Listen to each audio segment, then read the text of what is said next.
Welcome to Shri classes लामाना। हम कक्षा 10 की गणित देख रहे थे। उसमें गणित में कुछ सवालों को लेकर आपका रिवीजन चल रहा था, ताकि आपका रिवीजन हो जाए और सवाल भी हो जाए। उसी कड़ी में हम आज और कुछ क्वेश्चन देखेंगे। चलिए शुरू करते हैं। इसमें जो आप पहला क्वेश्चन दे रखा है, वो दे रखा है भाई कि दिए गए समकोण त्रिभुज में कोस सी का मान बताना। अगर कोई इंग्लिश मीडियम से, उनके लिए क्वेश्चन इंग्लिश में भी टाइप हो रखा है, तो आप इंग्लिश में देख सकते हैं।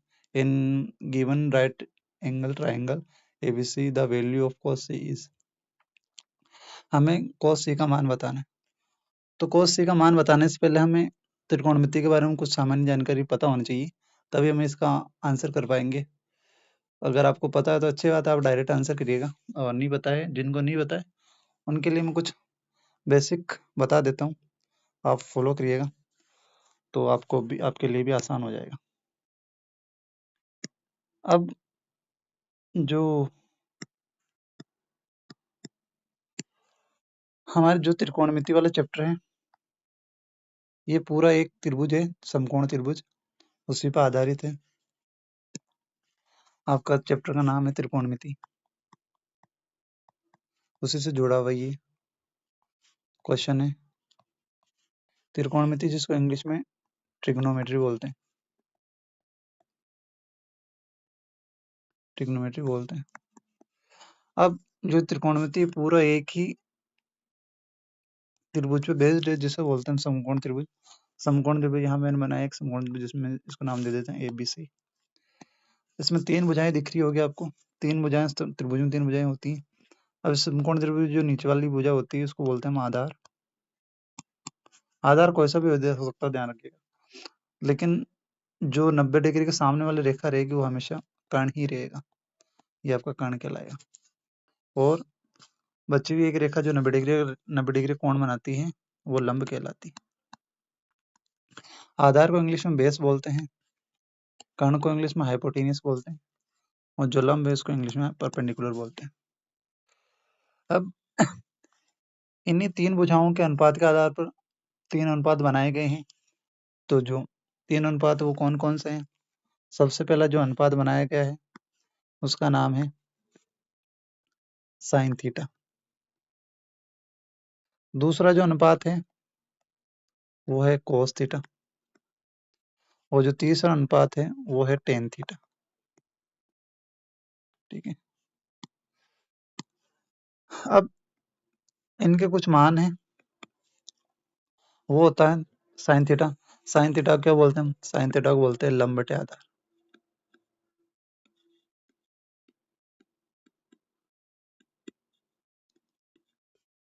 सॉरी, लंब बटे आधार नहीं, लंब बटे कर्ण। तो जो कोस थीटा है उसको बोलते हैं हम आधार बटे कर्ण, और जो टेन थीटा है उसे बोलते हैं हम लंब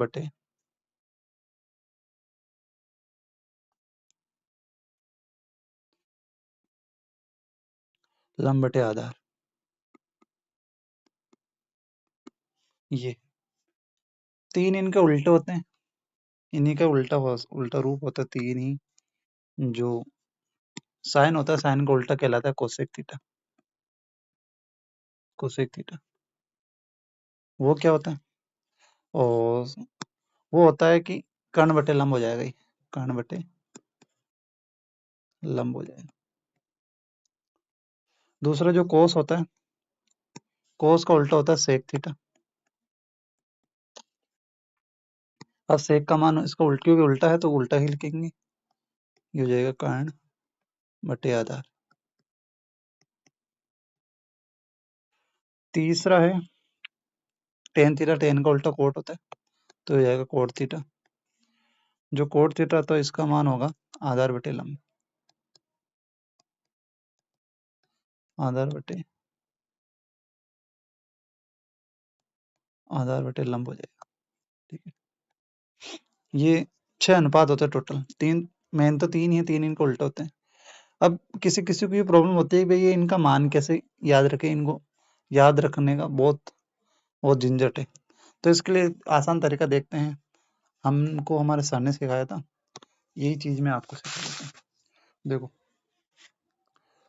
हम ये बोलते हैं, एक नाम याद रखना आपको, लाल बटे कक्का।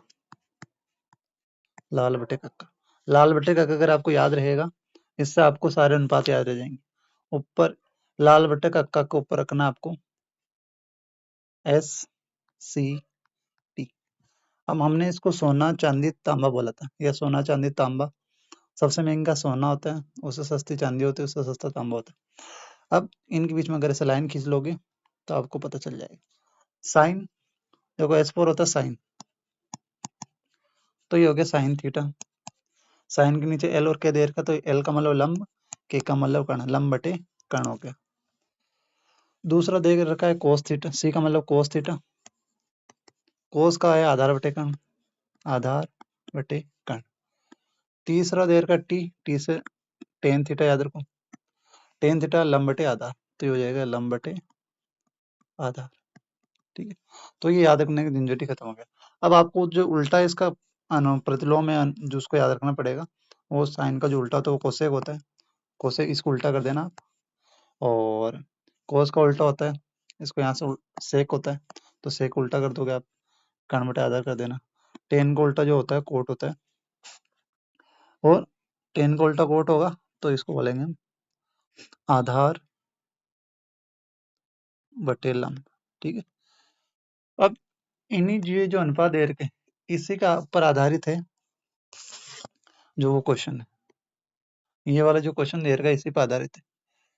लेकिन क्योंकि यहाँ पे सी दिया हुआ है, देखो कोस सी का मान बताना है, तो कोस सी के लिए जो सी दे रखा है वो हमेशा आधार के अंदर ही बैठना चाहिए। तो जो सी है वो आधार के अंदर रहना चाहिए, आधार वाला लाइन में, तो आधार में यहाँ बी दे रखा है, तो हम क्या करेंगे, जो बी वाला लाइन इसको लंब मान लो, और जो सी है उसको आधार, ए बी वाला ऐसी जो लाइन है उसको आधार मान लो। तो इसके लिए हम इसको नया बना लेते हैं, इसको वापस सही से बना लो। ठीक है, तो अब इसको ये तो इसको तो यही रहने दो, यहाँ पे जो सी है इसको यहाँ रख लो और बी को यहाँ रख लो। जो ए सी है इसका मान दे रखा 3 सेंटीमीटर, तो यहाँ 3 सेंटीमीटर रख लो। जो ए बी वो 4 सेंटीमीटर, तो 4 सेंटीमीटर। और जो कर्ण है वो 5 सेंटीमीटर, वो तो है ही, वो अपनी जगह ही बैठा हुआ है 5 सेंटीमीटर। अब इन्होंने बोला कोस सी का मान बताओ, पहले कोस कोस देख लो, कोस कोस को बोला आधार, सी का मतलब आधार बटे कर्ण, कोस का मतलब आधार बटे कर्ण है, तो आधार बटे कर्ण। अब इसमें देखिए आधार में कितना दे रखा है, ये जो इसको हमने आधार बोला हुआ है, तो जो आधार का मान है, ये आधार का मान वो कितना हो गया 3 सेंटीमीटर, और जो कर्ण है, कर्ण वो कितना है 5 सेंटीमीटर। तो सेंटीमीटर से सेंटीमीटर कट के तो केवल कितना बचा 3/5। जिस ऑप्शन में 3/5 लिखा हुआ वही हमारा आंसर है। तो हम देखने से पाएंगे कि भाई जो हमारा पहला आंसर है ऑप्शन ए, ये हमारा करेक्ट हो गया, एंड जो इस क्वेश्चन का आंसर है हो जाएगा ए 3/5। चलिए दूसरा क्वेश्चन देखते हैं।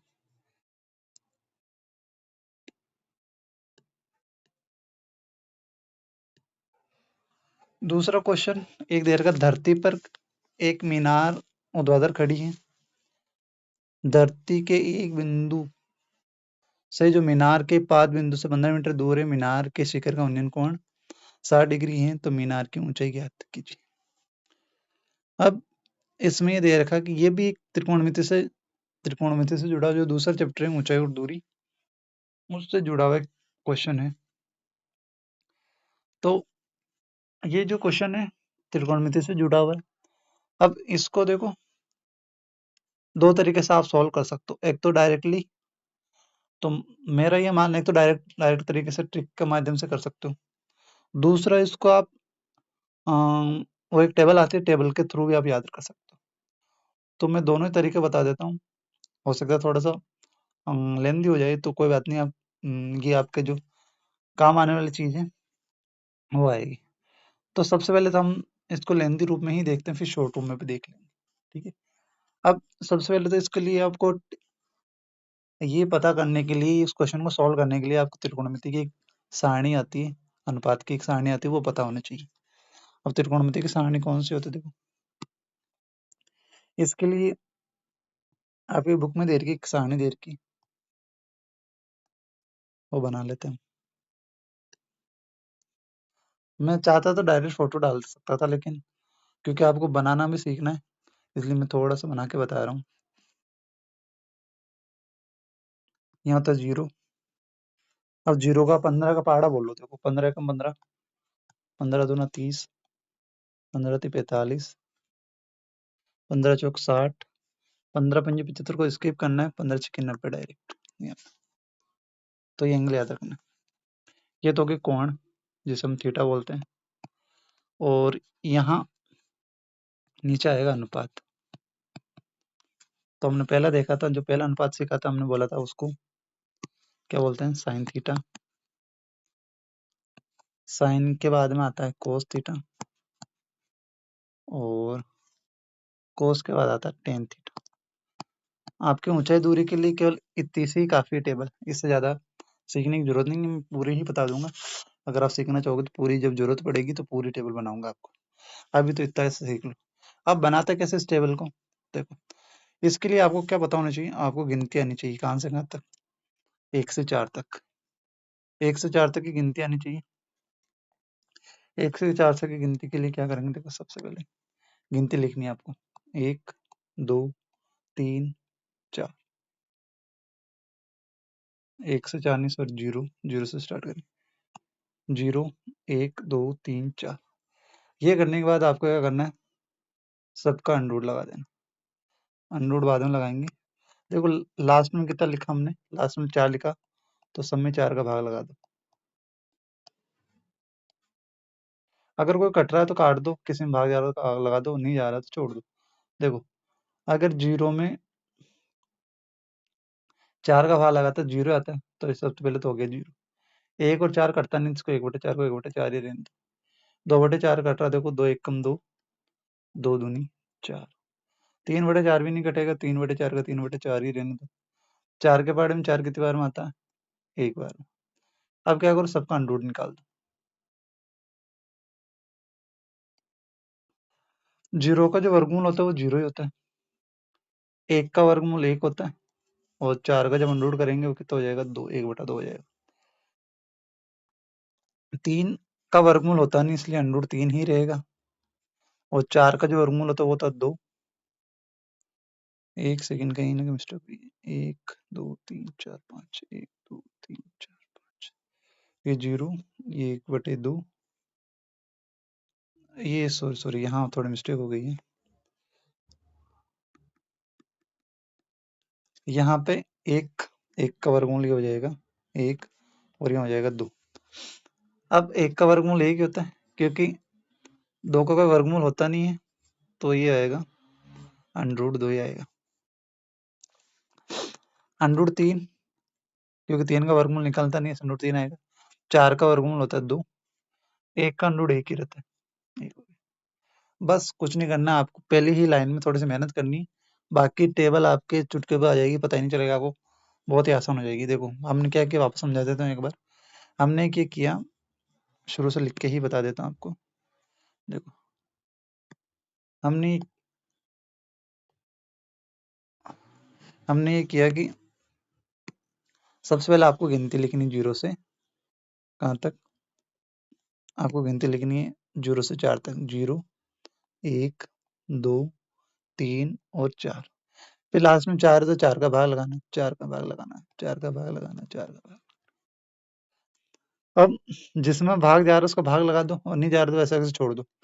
तो देखो 4 का भाग अगर 0 में लगाएंगे तो 0 आता है, तो ये आ गया 0। अब 1 और 4 किसी पहाड़े से कटते नहीं, तो 1/4 का 1/4 ही आएगा। 2 और 4 देखो 2 के पहाड़े से कटते, 2 1 कम 2, 2 दूनी 4। 3 और 4 कटते नहीं है, इसलिए 3/4 का 3/4 आएगा, और 4 के पहाड़े में 4 कितनी बार में आता है, 1 बार। ये करने के बाद सबका अंडरूट निकाल दो। अब जिसका वर्गमूल निकल सकता है उसका वर्गमूल निकाल दो। 0 का जो वर्गमूल, 0 का जो अंडरूट होता है वो 0 ही होता है, 1 का वर्गमूल 1 होगा, 4 का वर्गमूल कितना होगा 2। 1 है, 1 का वर्गमूल 1 होता है, क्योंकि 2 का वर्गमूल निकलता नहीं इसलिए अंडर 2 इस पे रहेगा। निकल जाता है लेकिन अभी आप ऐसे समझोगे निकल नहीं रहा है, इसको अंडर लगाया वही। चाहे अंडर 3 है, अंडर 3 का जो वर्गमूल होता है अंडर 3 होता है, यानी 3 किसका वर्ग है, अंडर 3 का ही वर्ग होता है। ये 4 किसका वर्ग है, 4 2 का, तो 2 बन गया अंडर वर्गमूल हो गया। अब ये 1 का वर्गमूल 1 ही होता है। ये लाइन होने के बाद दूसरी लाइन बनाने लिए क्या करेंगे, यहाँ से उल्टा लिखना है ना, साइन को उल्टा कर दो, साइन की जो लाइन आई उसको पूरे को उल्टी कर दो। तो सबसे पहले इसमें आ जाएगा देखो 1, फिर अंडर 3/2, फिर 1/√2, फिर 1/2 और फिर आ जाएगा 0। अब 10, अब 10 का कैसे निकालेंगे, 10 का 10 का मान निकालने के लिए आपको एक फॉर्मूला पता होना चाहिए। मैं हालांकि मैंने समझ लिखा है नहीं पहले, तो आपकी बुक में दे रखा होगा। वो होता है कि जो 10 होता है, 10 जो होता है वो होता है साइन थीटा बटे में कोस थीटा। ये आपका फॉर्मूला 10 थीटा का। यानी अगर साइन थीटा में अगर आप कोस थीटा का भाग लगा देते हो तो उससे जो वैल्यू होती है वो 10 थीटा बनती। ठीक है, तो अब यहाँ देखो, यहाँ बटे में कोस थीटा, ऊपर साइन थीटा है। अब यहाँ से अगर इसमें भाग लगा देंगे तो 10 थीटा बन जाएगा। अगर 1 का भाग 0 में लगाएंगे, 1 का भाग 0 में लगाएंगे तो 0 होता है। अब देखो मैं एक चीज यहाँ से समझा देता हूँ, एक चीज यहाँ कंफ्यूजन करती है। 2 चीजें होती है, कोई संख्या है उसमें अगर 0 का भाग लगाते हो तब तो अनंत आता है, और 0 में अगर किसी संख्या का भाग लगाते हैं तब 0 आता है। ये जरूर ध्यान रखने का। एक तो ये है कि भाई किसी संख्या में अगर 0 का भाग लगा, क्योंकि 0 का पहाड़ा होता नहीं इसलिए अनंत जाएगा। इसको अनंत भी बोलते हैं, कहीं कहीं नॉट डिफाइंड भी बोलते हैं। ठीक है, तो आप अनंत याद रखो या नॉट डिफाइंड याद करो, वो आपके ऊपर है। यहाँ पे अब यहाँ पे इसमें भाग लगा रहे हैं देखो, तो यहाँ अंडर 3/2 का अगर 1/2 तुम लगाएंगे देखो, 2 से 2 कट जाएगा, तो ऊपर बच रहा है 1 बटे में जाएगा अंडर 3। अंडर 2 से अंडर 2 कट जाएगा, 1 के पड़े में 1 कितनी बार में आ जाएगा, एक बार में।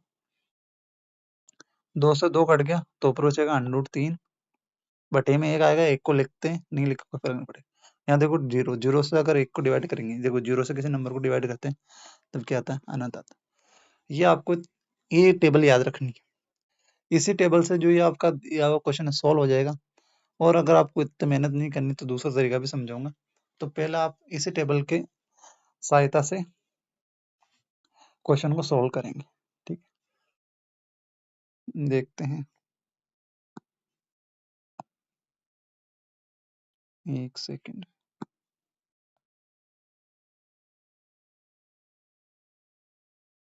इसको थोड़ा छोटा कर लेते हैं ताकि जगह बन जाए।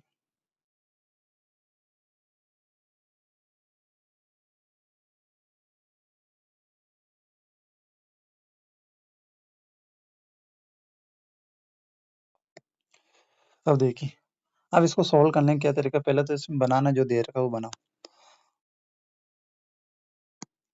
सबसे पहले दे रखा है कि एक धरती पर एक मीनार ऊर्ध्वाधर खड़ी। ऊर्ध्वाधर का मतलब देखो ऊ आया उससे ऊपर से नीचे, ऊर्ध्वाधर का मतलब खड़ी लाइन होती है, ये ऊर्ध्वाधर। ऊर्ध्वाधर खड़ी मीनार हमेशा सीधी ही खड़ी रहती है, आपको ये भी ध्यान होना चाहिए वैसे भी।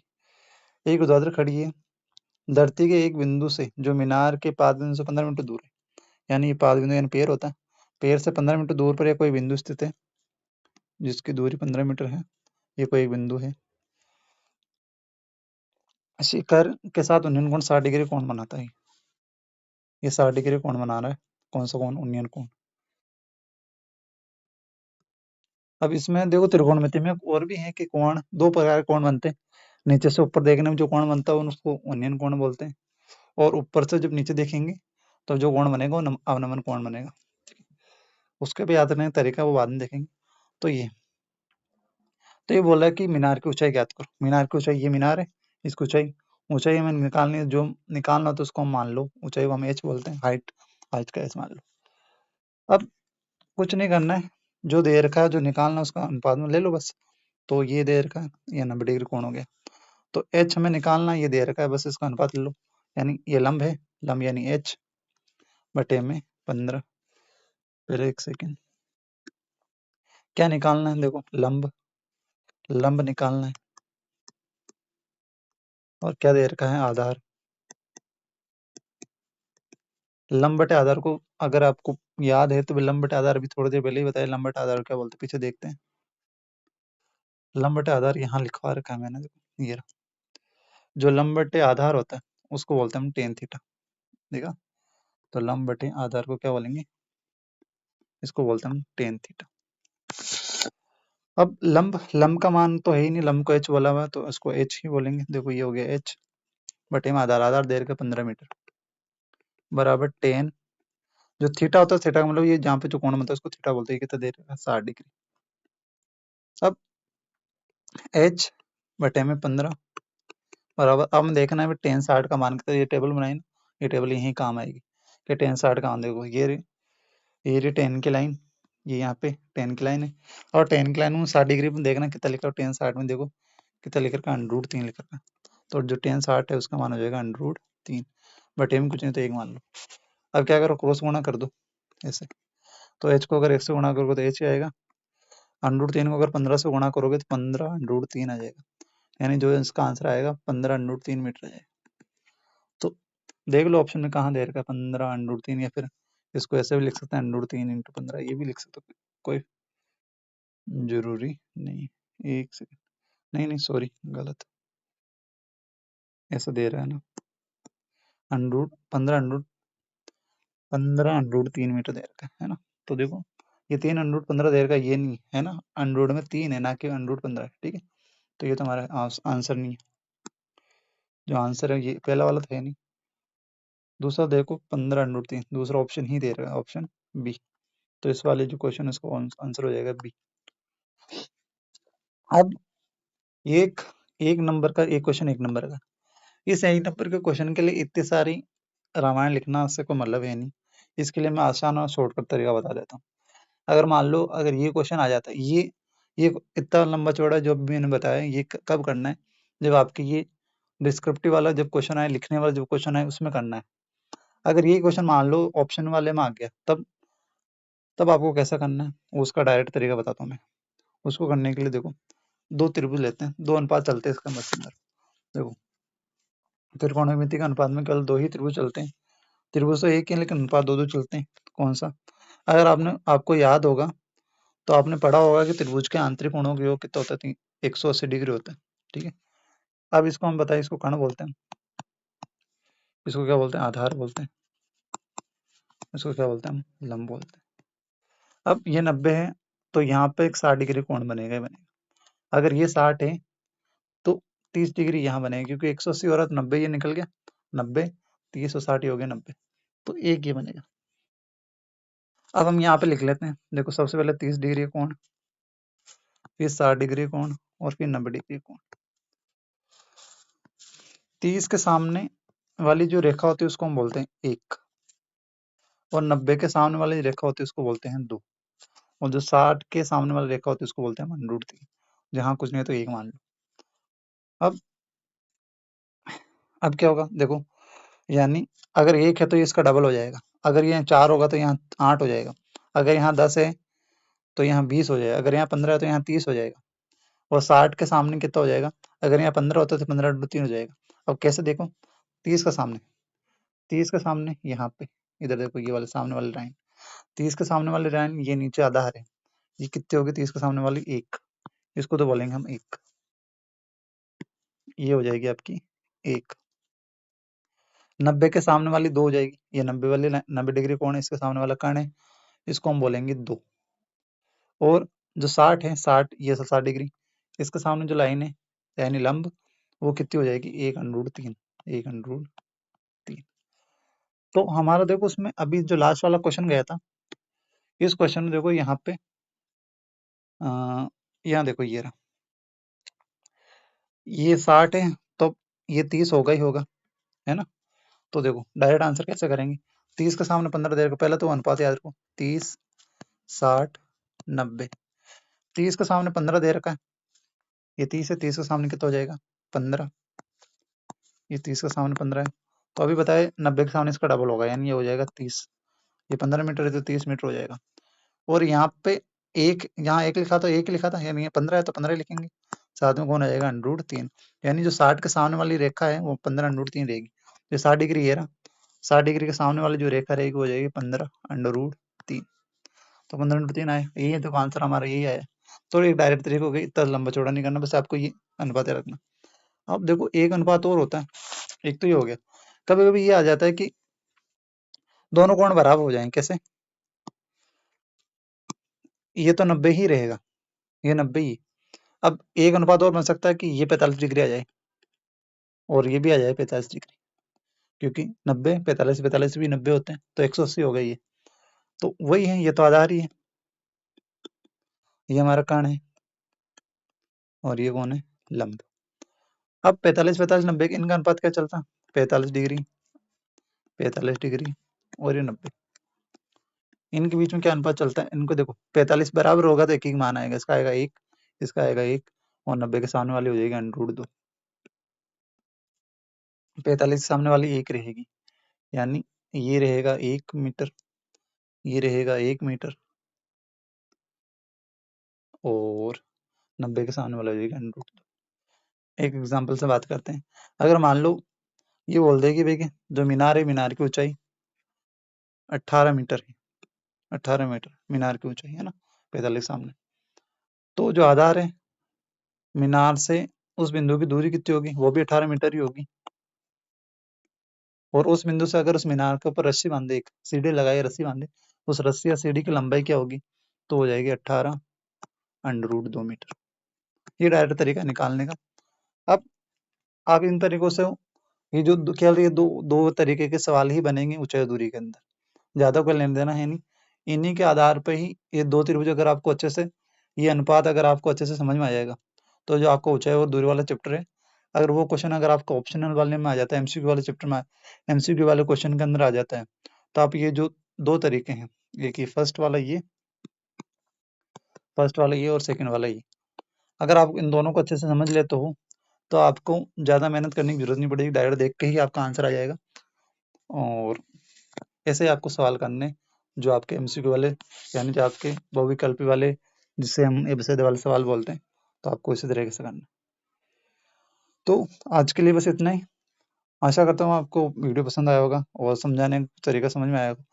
अगर कोई मेरे लिए कोई सजेशन हो, कुछ सुधार करना हो तो ज़रूर बताइएगा, क्योंकि मेरे लिए एक्सपीरियंस नया ही है। तो अगर कोई गलती हो जाए तो माफ़ करना, और कोई सजेशन हो ज़रूर बताना। तब तक के लिए पढ़ते रहिए, बढ़ते रहिए, और वीडियो अगर अच्छा लगे तो लाइक ज़रूर करना, तो अपने दोस्तों के साथ शेयर ज़रूर करना, और जिनको ज़रूरत है उनको उन तक ये वीडियो ज़रूर पहुँचाएँ, और हमारे चैनल को सब्सक्राइब करना ना भूलें। धन्यवाद।